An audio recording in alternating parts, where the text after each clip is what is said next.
Punjab blog 2 নিয়ে আবার তোমাদের সামনে চলে এলাম খুব শিগগিরই। এখানে আমরা এলাম জালিয়ানওয়ালাবাগের হত্যাকাণ্ড দেখতে। পুরো গায়ে রোম টোম পুরো খাড়া হয়ে যাচ্ছিলো, এত মর্মান্তিক সব দৃশ্য এখানে দেখাচ্ছে। তোমাদের কিছুটা হলেও আমি তুলে ধরতে পেরেছি কিনা জানি না, তো আমাদের সঙ্গে থাকলে পরে আমি কিছুটা তোমাদের দেখাতে পারছি। এখানে দেয়ালে দেয়ালে জায়গায় জায়গায় গুলির চিহ্ন, রক্তের চিহ্ন এখনও পর্যন্ত ভেসে রয়েছে, দেখলেও মনটা ভারাক্রান্ত হয়। তাই সবাই মিলে একসঙ্গে বলো বন্দে মাতরম বলে চলো, আরও করলে জিনিসটা ভালো দেখায়।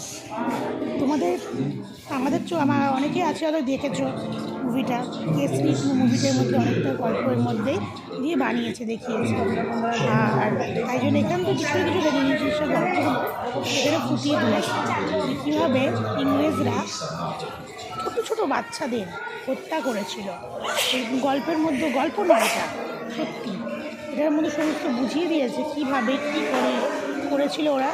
কিছুই করেনি, অন্য একটা জায়গা যেখানে ওরা নিজে কথা বলছিল, সেখানে হাট করে গিয়ে কতগুলো ইংরেজ সৈন্য ওরা পুরো একদম একটা জায়গা পুরো হাজার হাজার ছোটো ছোটো বাচ্চাদের গুলি করে পুরো বিধ্বংস করে। এই গুলির চিহ্নগুলো এখনও দেয়ালে আঁকা আছে, যেটা তোমরা দেখতেই পাচ্ছ। নেক্সট ব্লগে তোমাকে আমি পাঞ্জাব